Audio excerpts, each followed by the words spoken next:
মিলাক এবং আল্লাহ রাব্বুল আলামিনের যে মাপকাঠি, সেটা হলো দেখেন রাসূল করিম সাল্লাল্লাহু আলাইহি ওয়াসাল্লাম অসংখ্য অগণিত বার আমাদেরকে মাপকাঠি দিয়েছেন।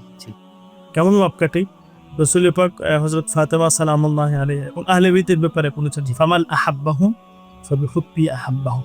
আমার আহলে বাইতকে যারা ভালোবাসে, আহলে বাইতকে যারা অনুসরণ করে, রাসূল স্পষ্ট বলেছেন, ইন্নী সিলমুন লিমান সালামা, আমার সন্ধি তাদের সাথে। রাসূলের কথা, এটা কিন্তু আমাদের কথা না যে এই জিনিসটা একটা মূলনীতি না, এটা ইসলামের মূলনীতি।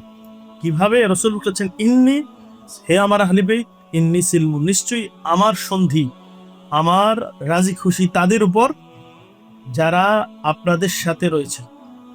ও হারবুন লিমান হারাবাকুম, রাসূল বলেছেন আমার যুদ্ধ, আমি তাদের সাথে যুদ্ধ ঘোষণা করি যারা আহলে বাইতের সাথে যুদ্ধ ঘোষণা করে।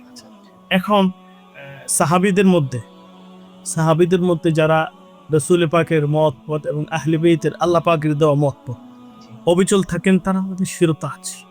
সারা আমাদের হযরত আবু যর গিফারি, হযরত সালমান, হযরত মিকদাদ, হযরত আম্মার ইয়াসির, হযরত আবু যর গিফারি রাদিয়াল্লাহু তাআলা আলাইহিম আজমাইন, তাদের উপর। এখন এই প্রশ্নটাই যদি আরেকজনের বিষয়ে আসে যে সাহাবী হওয়ার পরে আহলে বাইতের বিরুদ্ধে অস্ত্র ধরেছেন, আহলে বাইতকে হত্যা করেছেন, ইভেন মাজলুমদেরকে হত্যা করেছেন, সে তার সাহাবিয়তে থাকে কিনা সেটা সকলের কাছে প্রশ্ন। হত্যা করার পরে ইচ্ছাকৃত হত্যা, কেউ যদি অনিচ্ছাকৃত কাউকে হত্যা করে সেটা ভিন্ন কথা। হত্যা করার পরে সে সাহাবীর যে পবিত্র পদমর্যাদা সেই বিষয়ে থাকে কিনা সেটা সকলের কাছে আমাদের প্রশ্ন। আমরা কোন সাহাবীদেরকে কখনোই নাউজুবিল্লাহি যালিক গালাগালি তো প্রশ্নই উঠে না। এটা আহলে বাইতের আদর্শ এবং রাসূলের আদর্শ আহলে বাইতের আদর্শ নয়। আমরা নিশ্চয়ই কাউকে গালাগালি করি না। তবে যারা আহলে বাইতের বিরুদ্ধে অস্ত্র ধরেছেন, যারা আহলে বাইতের বিরুদ্ধে গালির প্রচলন করেছেন, যারা মসজিদের মিম্বরে আহলে বাইতকে, মসজিদের মিম্বরকে আহলে বাইতকে গালি দেওয়ার সেল্টার বানিয়েছে, তাদের বিষয়ে কিন্তু আমরা গালি দিই না, কিন্তু তাদের পক্ষে তাদের আচরণে আমরা সন্তুষ্ট নয় এবং আমরা তাদের বিরুদ্ধে সেটা বলবো যে আহলে বাইতকে দুশমনি করার যে জাযা, যে প্রতিদান আল্লাহ তাদেরকে দিবেন, সেই বিষয়ে কিন্তু আমরা সেই দোয়া করতে পারি। কেউ যদি আহলে বাইতকে হত্যা করে আসে আমাদের কাছে, এবং মাওলানা হোসেন আলাইহিস সালাতু ওয়াস সালাম ইয়াজিদকে হত্যা করেছে, আমরা কি তাকে রাদিয়াল্লাহু তাআলা আনহু বলবো?